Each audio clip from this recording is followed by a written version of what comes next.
A flash flood hit the Blackwood music, leaving me with fractured legs. Scarlett, the rescue team leader, was my wife, yet she turned to save her lover, Julian. Julian needs me more than you do. She probably had no idea that my legs were broken by Julian himself. The helicopter's roar rattled my heart, as slowly ascended with Julian in her arms. I clung desperately to the large rock, ignoring the searing pain in my legs. All around us, raging muddy floodwaters swirled. The only spot visible above the water was the massive rock we were on. Another wave of floodwaters swept in, and the water level visibly rose rapidly. The agony in my legs nearly made me pass out. After a violent coughing fit, I vomited a large amount of blood, finally losing my grip and being swallowed by the flood. The day, Julian, my wife's first love, and I were both invited to the Blackwood music, only to encounter an unexpected flash flood. I was confident Scarlett would rush to me as quickly as possible. Even though we'd been arguing fiercely these past 2 days over work issues, we had been married for 9 years. She couldn't possibly abandon me, but I never imagined she could be so heartless. The water level continued to rise visibly, and the voice from the walkie-talkie frantically urged her to leave. Without hesitation, she yanked Julian toward her and said, "Ethan, you stay here and wait for the next rescue. It'll be here in 10 minutes. What? I thought I had misheard. My eyes filled with disbelief. My legs were fractured. But her voice grew even colder. You can definitely hold out until the next rescue wave. She glanced with concern at Julian, who was pale beside her. Julian injured his back. He can't hold on. He'll die if he stays. I pressed my lips together, driven by the will to survive. I clutched her clothes and shouted at her, "Scarlett, my leg is fractured. Why not let Julian wait? His injury wasn't serious, just a scrape." Julian's back injury was from being scraped by a tree branch during his escape, and it was precisely because of this that he shoved me into the nearby thicket. The soil that was already loose from the rain a few days earlier. I slipped, and a rolling rock from a landslide nearby came tumbling towards me. I couldn't dodge in time, and my legs were crushed beneath it. Julian stood by, watching with a pale face. Fortunately, the rock wasn't large, and my will to survive was strong. Gritting my teeth, I somehow managed to crawl away from the fallen debris. "Shut up. Just hold on for 10 more minutes. I can't prioritize saving you just because you are my husband. Julian needs me more than you do," she interrupted me before I could finish speaking. "Originally, I could have saved both of you, but parts of the helicopter are broken, and it can't carry 4 adults. You are family. If you don't stay, who will?" Seeing that I wouldn't let go, she grew impatient and started kicking me directly. My intense will to live forced me to endure the excruciating pain. Even as proud as I was, I couldn't help but cry and beg her at that moment, "Scarlett, I'm your husband. We've been married for 9 years. Can you really bear to watch me die here?" She leaned down, staring at me expressionlessly. "Ethan, you can hold on. I know what you are capable of. Back when you and my brother went to that music festival, the stage collapsed. You pushed Julian down to save yourself, causing him to suffer a comminuted fracture in his leg. You, however, climbed out yourself. Your will to survive is certainly strong enough to last 10 minutes. The indifference in her eyes made me tremble uncontrollably. That's not true.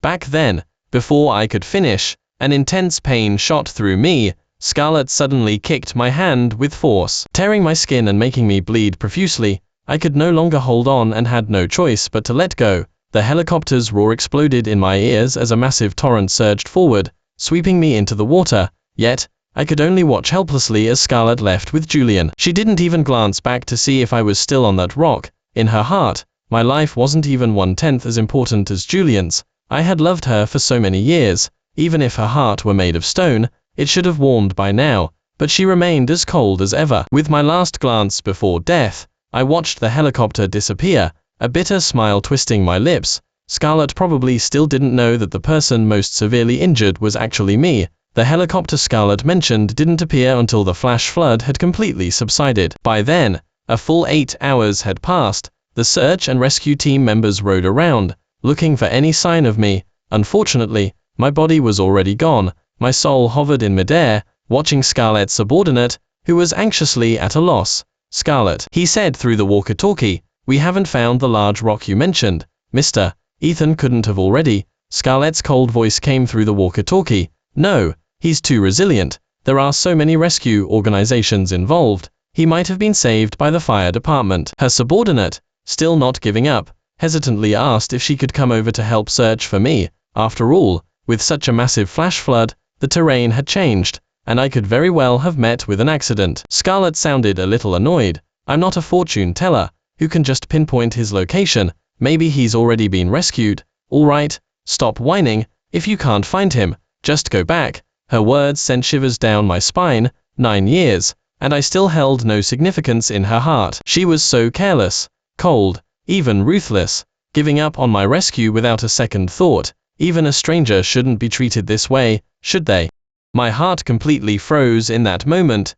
Thankfully, I had already left this world and no longer had to endure the despair and struggle brought by the flash flood. I had resolved to depart, but fate had other plans. An inexplicable pull dragged me directly to Scarlett's side. At that moment, she was meticulously guarding Julian's bedside, her face displaying a tenderness I had never witnessed in life. That softness had never once been directed at me. Even as I died, Julian leaned weakly against the headboard, carefully drinking the water Scarlett handed him. Scarlett, he said, his voice trembling, as if every word carried boundless terror and helplessness. Do you know how scared I was watching the floodwaters rise? I was so afraid I'd never see you again.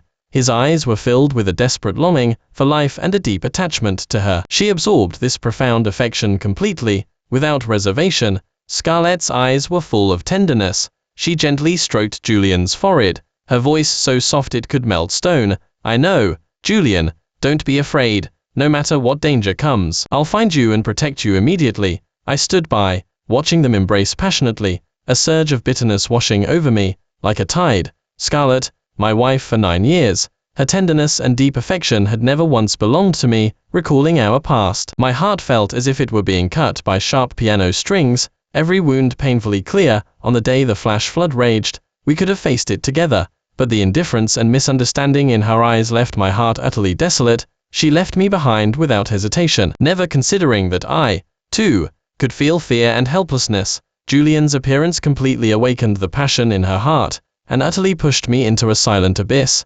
Initially, my mother, Margaret, didn't think highly of Julian. She gave him $1 million, and Julian, swayed by the money, took it and left. I thought this was our turning point, but I never imagined it was just the beginning of her revenge against me. That night, reeking of alcohol, she pinned me against the wall of the music, telling me with an aggressive kiss that I was merely a substitute. She was tender yet fervent, and I was powerless to resist. Just as I succumbed to her embrace, at her most joyous moment, I heard her call Julian's name. In that moment, my heart shattered completely. I endured, I conceded, believing that one day, she would see my true feelings. However, it wasn't until her white moonlight returned that I understood I was merely a passerby in her life, not even worthy of being a stand-in in an accident. My left hand was injured. When I asked Scarlett to accompany me for an examination at the hospital, she refused without hesitation. Eager to meet Julian, she even snapped impatiently, "It's just a small injury, why are you making such a fuss?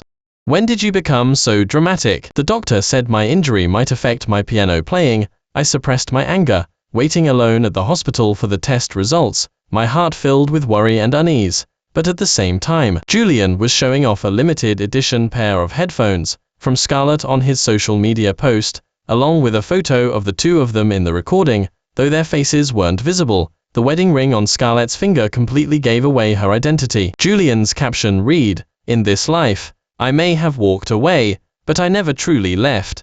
Almost immediately, Scarlett liked and commented below, "Of everyone I've met in my life, no matter how talented, none compared to your musical genius." My heart died completely. My only comfort was that the doctor said with proper recovery, my playing wouldn't be significantly affected. I took my diagnosis report, and returned home in despair. In the darkness, I felt an unprecedented loneliness and hopelessness. At 3 in the morning, Scarlett stumbled through the door, tipsy. I gazed at her, my eyes involuntarily drawn to the rain-like hickeys on her neck. The rage within me ignited instantly, and my emotions spiraled out of control. As never before, with trembling hands, I pinned her against the wall, my voice shaking with fury. "Why? Why would you do this to me when I needed you the most?"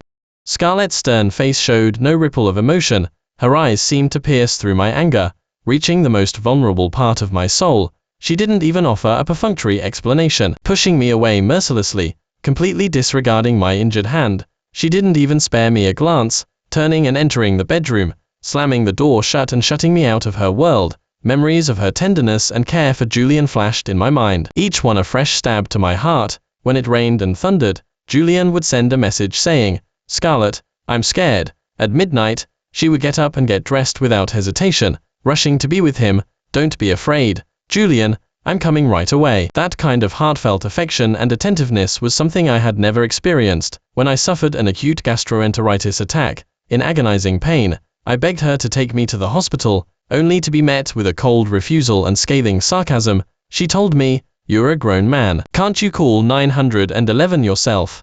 In that moment, my heart went completely cold, and now, I could finally fulfill her wish, and leave this world that had caused me so much heartache. From now on, she would be free of any burdens, able to wholeheartedly pursue her true love. A full 2 days passed before the flash flood finally subsided. For these 2 days, Scarlett had been diligently caring for Julian at the hospital, never once inquiring about my fate. Ryan from the search and rescue team had been anxiously looking for me for 2 days. Finally, at a loss, he came to the hospital and found Scarlett. At that moment, Scarlett was meticulously massaging Julian's legs, while Julian happily ate an apple she had just peeled for him. The scene was warm and harmonious. Even the old man in the next bed gave a thumbs up, praising Scarlett as a rare good wife, who was truly devoted to her husband. They exchanged smiles, offering no explanation. Seeing this, Ryan couldn't help but clench his fists and say, "Scarlett, I think Mr. Julian has recovered enough. You shouldn't stay here anymore. Come with us to look for Mr.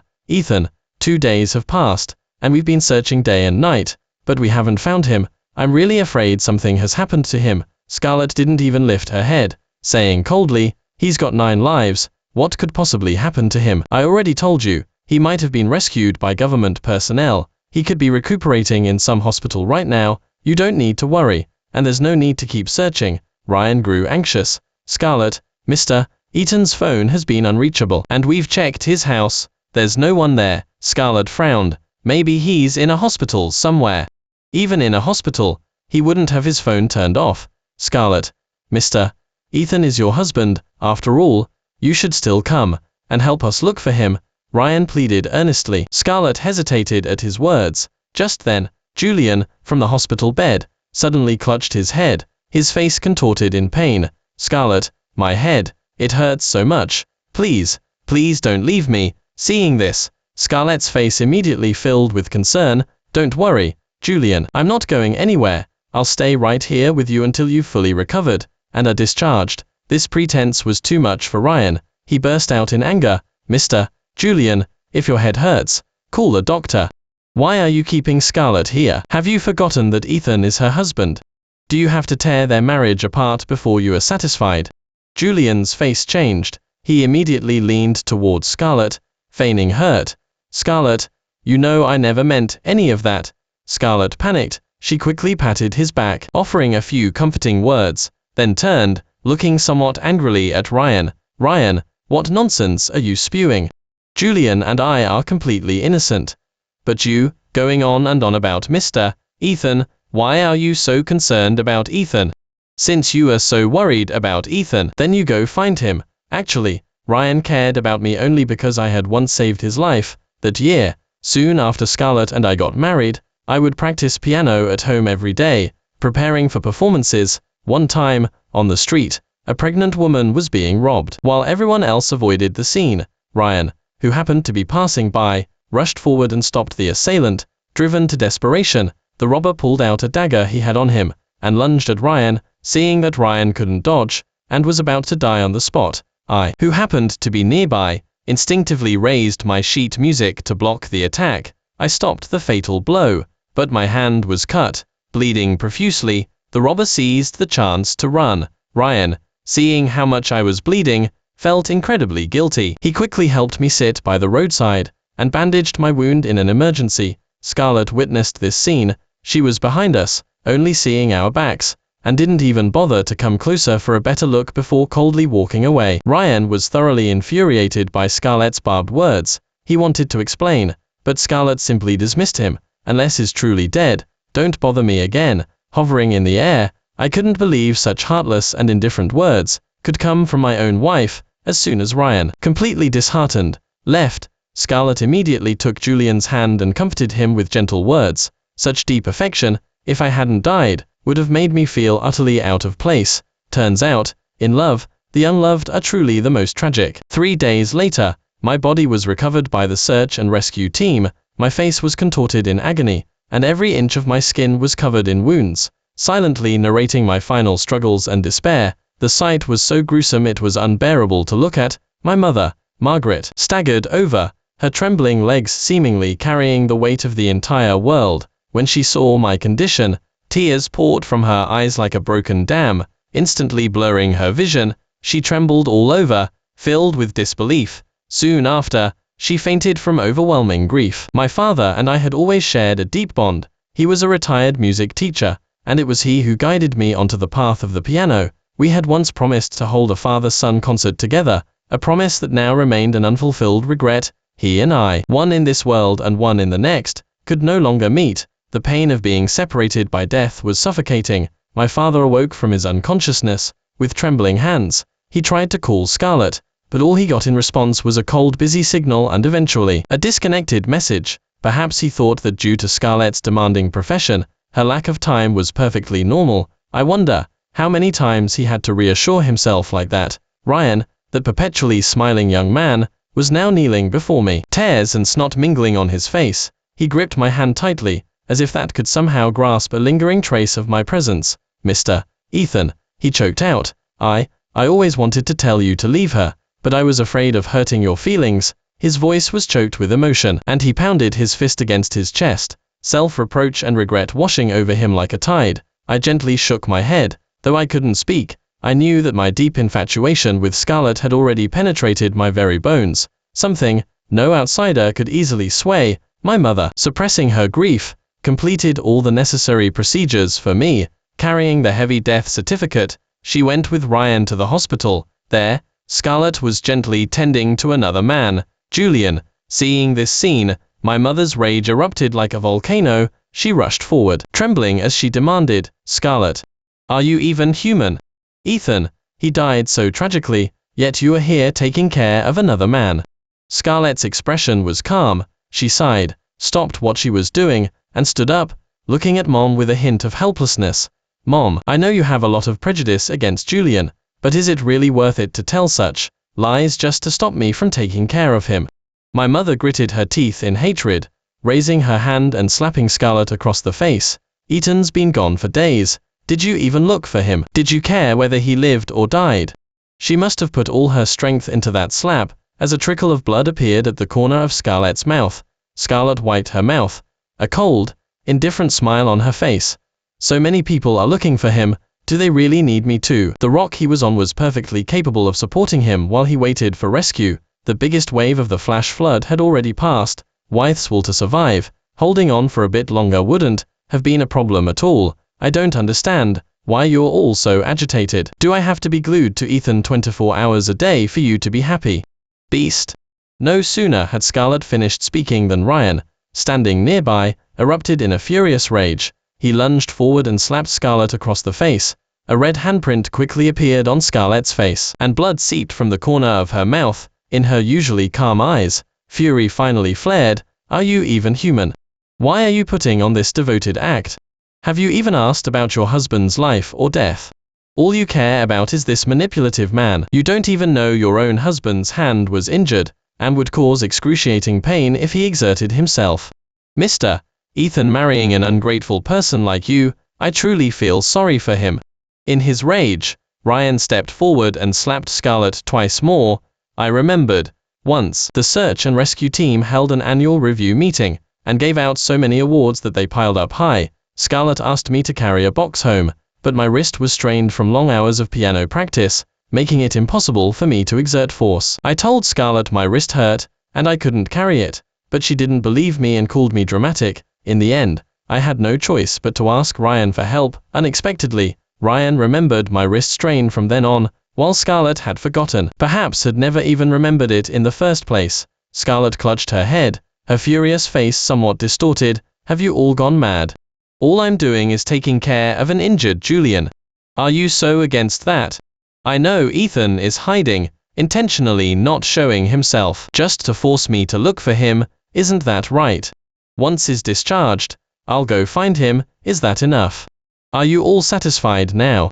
Scarlett said, her lips twisted in a sneer. Scarlett, are you ******ing human? Ryan, enraged, lunged forward and pulled her hair back. Satisfied. The man is ******ing dead. How are you going to find him?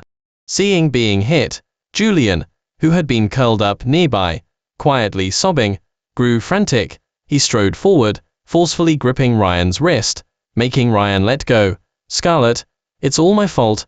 I shouldn't have come to the hospital. I should have just stayed home and withered away. Then I wouldn't have caused trouble between you and your husband, or caused all these people to put on a show for you. Ryan retaliated by backhanding Julian, who was stunned by the sudden slap. Ryan had felt a pang of guilt after hitting Julian, but upon hearing those words, his blood boiled. He kicked Julian, sending him sprawling to the ground, and roared, "Are you even a man? At a time like this, you are still trying to stir up trouble. Do you even know that until his dying breath, his hands were still tightly clutching his sheet music, he was still thinking about his performance? Recalling my tragic death, Ryan broke down. He squatted on the ground, wailing uncontrollably. Suddenly, the cries filled the hospital room, but only Scarlett remained in that infuriating calm. She helped Julian up, shielding him behind her, her gaze turning stern and resolute. Ryan, apologize to him right now. And you are still crying. How much did Ethan pay you to get so deeply into character for this act? With that, she pulled out her phone, saying with disgust, "Look. This morning, Ethan even sent Julian a voice message, giving him a thorough dressing down. Is this what you mean by him dying tragically?" Saying this, she directly pressed play. I leaned closer, puzzled. Scarlett, are you blind? What's so great about Julian? How could you treat me like this for him? I'm telling you one last time, cut ties with Julian immediately, or I don't know what I might do. Those threatening words echoed in the hospital room, each syllable like a sharp knife, piercing the hearts of everyone present. However, I knew that wasn't my voice, though it sounded very similar to me. Anyone who truly knew me should have been able to discern the difference. But my wife, Scarlett, didn't notice. I wanted to speak, to defend myself, but I couldn't. Scarlett's face was terribly grim. She let out a cold laugh and continued, "Now what do you have to say? Ethan isn't dead at all. He's perfectly fine. Do me a favor and tell him to know when to quit. All this drama is just making me more annoyed. Of course, we are still husband and wife. If he's willing to come to the hospital and apologize to Julian in person, I might still forgive him." My mother trembled, shaking with fury. She snatched an apple from the nearby table and furiously hurled it at Scarlett's feet. "Scarlett, do you have a heart? How can you do this? Are you worthy of Ethan? You were married for 9 years. Can't you even recognize your own husband's voice?"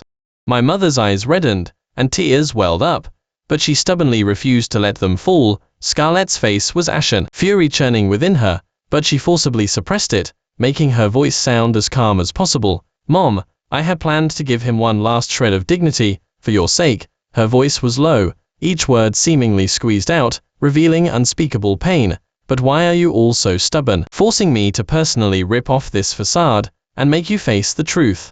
Fine, I'll grant your wish." With that, she abruptly picked up her phone, her fingers quickly swiping, and initiated a video call. The screen lit up, and the call connected quickly, but it only showed an empty music. There was no one there, only the familiar piano, silently telling stories of the past. "Ethan, my mom treated you like her own son, yet you used her kindness to make her act in this ridiculous play."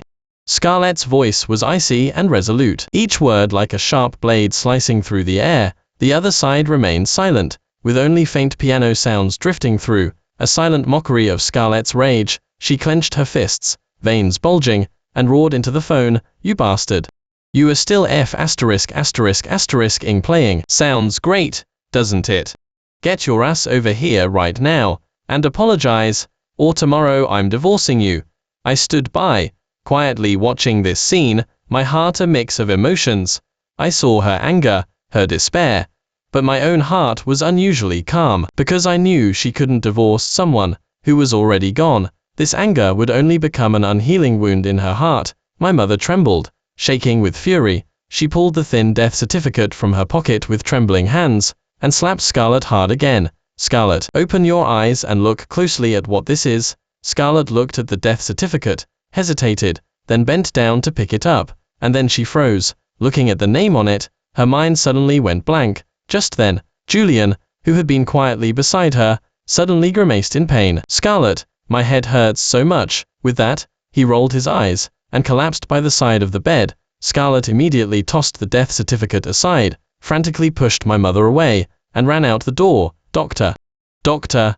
Help!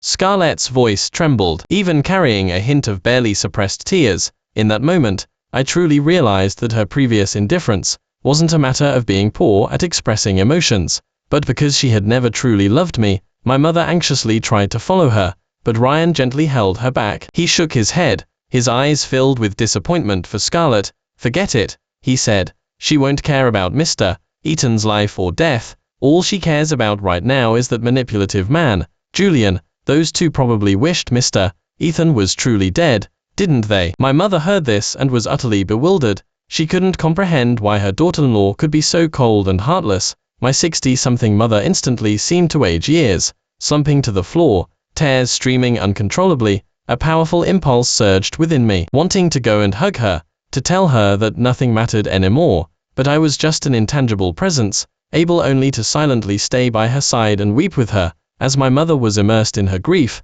her phone suddenly rang. With trembling hands, she finally managed to answer the call. From the other end, a weak but urgent voice came through. Mom, where's Big Brother? My mother's eyes instantly lit up. She choked out her reply. Sophia, you are awake. My sister, who had been in a coma for several months, was finally awake. Tears streamed from my mother's eyes once again. Every time I tried to distance myself from Scarlett, I would invariably find myself drawn back to her side. Soon after my mother left, Julian slowly woke up. His innocent large eyes shimmered with remorse. I'm sorry, I'm so useless. Fainting from such a minor injury, and delaying you from going to Ethan. He gently pushed Scarlett. Go quickly, Ethan must be getting anxious. Scarlett, however, scoffed coldly. Don't even mention him. Once he comes back, I'm going to ask for a divorce. I used to think he was a gentle and kind person, but I never imagined he was so manipulative. It's disgusting. I should have known better than to let him become a pianist. How could someone like him ever deserve to stand on center stage? Every word struck my heart like a heavy hammer, making me wish I were dead. Turns out, the heart truly dies in an instant. Scarlett, I regret ever loving you. If there's a next life, I hope we never meet again. Scarlett patiently comforted Julian until he fell asleep again in her arms. She quietly slipped out of the hospital room, closed the door, and then left the hospital with light steps. I followed behind her, watching her drive to the music studio. She walked directly into the recording, smiling as she adjusted the equipment, even thoughtfully reminding the staff to lower all the audio tracks and soften the tone. She said Julian didn't like music that was too intense or too high-pitched. My heart felt as if it had been crushed by a boulder, the pain unbearable. In the 9 years we were together, she never cared about my musical style. Every time I composed or got feedback, she never asked for my opinion. I used to think she respected my professionalism, but now I know how wrong I was. It turned out all her indifference and detachment weren't because it was her nature, but because she had never given her heart to me. While the recording engineer was adjusting the equipment, Scarlett went to the music store next door. She walked to the counter and, mimicking a salesperson's skilled movements, demonstrated Julian's hand shape with a smile. Based on this size, I'd like 2 pairs of the latest fingerpicks, preferably purple. He likes purple. I was so heartbroken I could barely breathe. In our 9 years of marriage, every time I asked Scarlett to come with me to pick out performance outfits, she found it bothersome and refused without hesitation, never willing to spend the time. Yet now, she was alone, picking out fingerpicks for Julian, able to skillfully mimic his hand shape, and even knew his favorite color perfectly. The difference between loving someone and not loving them truly was this vast. After leaving the music store, Scarlett bought 2 coffees before returning to the recording to continue her work, then rushed back to the hospital. She was probably afraid Julian would wake up and not find her if she returned too late. On the way, she ran through several red lights. Just as she pulled up to the hospital entrance, she suddenly stiffened, frozen in place, her face a mask of shock and disbelief. I followed her gaze and saw my mother pushing a wheelchair. with Sophia sitting in it. It seemed they had been waiting for Scarlett at the hospital entrance. "Sophia, you are awake." Once she confirmed that the person before her was indeed her sister-in-law, who had been in a coma for so long, Scarlett excitedly stepped forward, wanting to embrace her, but as she reached out, she realized her hands were full, and awkwardly pulled them back. Sophia watched her extended and then retracted hand, especially noticing the music store shopping bag in it, and instantly let out a cold snort. "You probably, like that scumbag Julian, hoped I'd never wake up, didn't you? So I wouldn't ruin things for you too. Those dogs, right? My brother's body is still at the funeral, and you have the leisure to buy musical instruments for another man. I never thought my sister-in-law would be such a b*tch. Scarlett, you disgust me."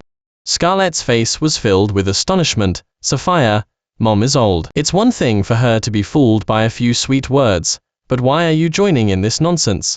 As she spoke, her expression turned completely cold. "I know you all dislike Julian, and are trying every possible way to force me to leave him. It was like this 9 years ago, and it's still like this now, but I can tell you directly today, the more you do this, the more I will take good care of Julian. No matter what you do, you won't change my mind."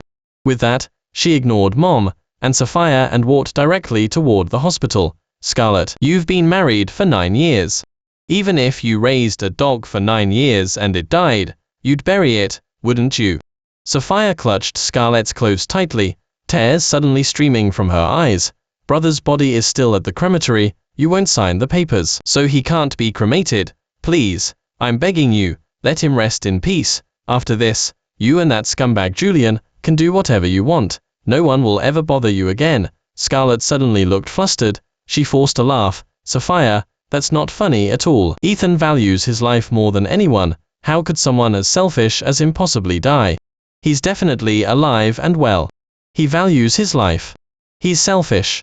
Sophia suddenly burst into laughter, but as she laughed, her tears flowed even more fiercely. "Have you forgotten? When you were 15, you participated in the dance competition, and you were so nervous you missed several beats. Big Brother rushed onto the stage without hesitation, rearranged the music for you, and in the end, you even won the gold medal. If my brother hadn't shown up in time, you would have been eliminated long ago, and you wouldn't have achieved what you have today. Anyone in this world has the right to say he didn't cherish his life, or that he wasn't selfish, but not you, Scarlett." She practically screamed the last sentence. Scarlett stood there, stunned, her mouth opening and closing without a sound. I could see a rare hint of shame on her face, but soon, she forced herself to pull out her phone. "You all say he's dead, but I still have a voice message from him that I received this morning. How do you explain that?" Sophia looked at her with immense disappointment. "You two were married. You know better than anyone if that voice belonged to my brother. How long will you keep deceiving yourself?" Scarlett froze, then suddenly clutched her head and squatted down, as if by doing so, she could escape everything in front of her. "It had been a week since it happened. If I was still alive, I wouldn't have gone a week without contacting her." Scarlett knew better than anyone how much I cherished her. In truth, she already had the answer in her heart, but she couldn't believe it, because that would shatter the beautiful illusion she was desperately trying to maintain. Mom and Sophia dragged her to the funeral. Go see how terribly your husband died." Sophia pointed to my body, covered with a white sheet in the morgue, and screamed at Scarlett, her eyes red. Scarlett stumbled forward, her hand trembling as she reached out, then pulled back. Suddenly, her legs gave out. Had she not braced herself against the edge of the gurney, she would have collapsed onto the floor. She actually didn't have the courage to lift that white sheet. Sophia pushed a wheelchair forward, yanked the white sheet off, and said through tears, "Open your eyes and look. My brother has been lying on this cold slab for a week now.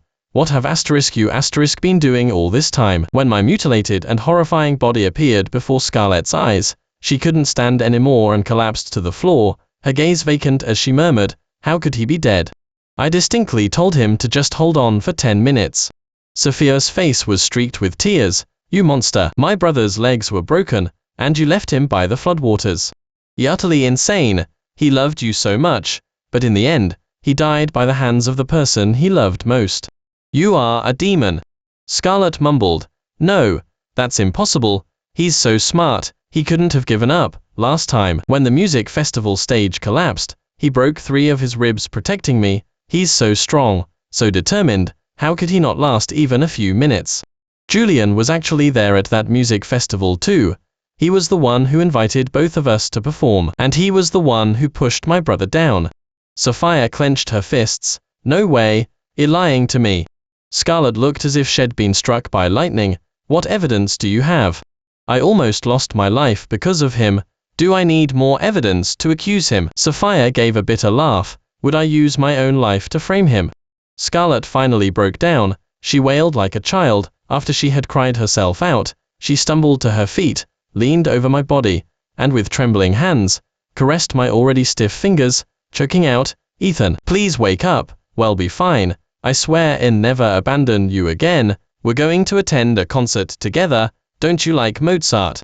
"Yes, wake up. Play a Mozart piece for me." Floating in the air, I looked at Scarlett and suddenly felt a wave of nausea. Belated affection is worthless. When she abandoned me, she was so resolute, so cruel, and now she's putting on this act. Even and Sophia couldn't stand to watch. "Scarlett, it's too late for regrets now. My brother wouldn't want to see you. Sign the papers and leave. Don't ever come see him again. You don't deserve it." After a thorough scolding, they teamed up and forced Scarlett out. The next day, Mom and Sophia presided over my funeral, ignoring their attempts to stop her. Scarlett rushed in and cried uncontrollably in front of my memorial. They couldn't make her leave. "Ethan, I did love you. It's just that I wasn't content. I always wanted to make up for the regrets in my heart. I could never let go of my past with Julian. I never wanted a divorce. I just wanted to recapture that old feeling. I thought you'd always be there, waiting for me. I never thought you'd leave me like this," she cried. Hearing those words from the side, my heart felt like it was being sliced into 1,000 pieces. So our marriage was just an imperfect concerto to her. I recall how I naively thought that if I just gave my whole heart, Scarlett would eventually be moved and change her mind. Turns out, I only moved myself. It was all just a fleeting dream. Now the dream had finally ended, but the cost was my life. After the funeral, Sophia remembered the recording. It was clear someone had impersonated me, so she immediately called the police.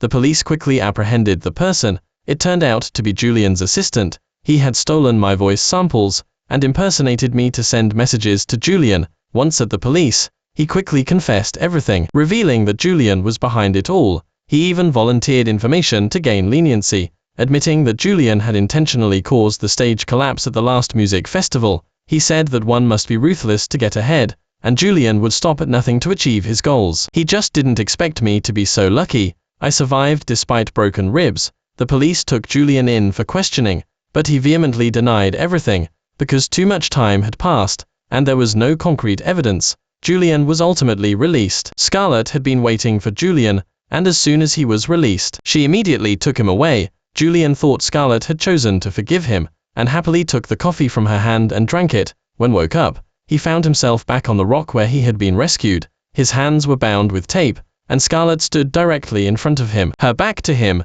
"Scarlett, what are you doing? Let me go. Are you trying to get revenge for Ethan? Don't forget, I am the one who loves you the most. If I hadn't saved you back then, you would have drowned in the lake. Do you think this will make up for your betrayal of Ethan? I am telling you, the moment you and I got together, there was no turning back for you." Scarlett seemed to catch a key phrase, and she spun around, dragging Julian forward, ignoring his curses. "Ethan, I am sorry. This apology comes too late." She gave Julian a cold glance. "I planned to tell you myself. That way it feels more sincere. Julian, you owe Ethan an explanation too, don't you?" With that, Scarlett dragged Julian and pushed him down. A huge splash broke the stillness of the lake, but it quickly returned to calm. By the time Ryan and the others arrived, there was nothing. Rescue boats quickly spread out across the river. Just like before, I seemed to see Scarlett, and I also saw Julian. They looked joyful as they came toward me, but in a blink, they were gone. I can't look anymore. My heart can't bear a second pain.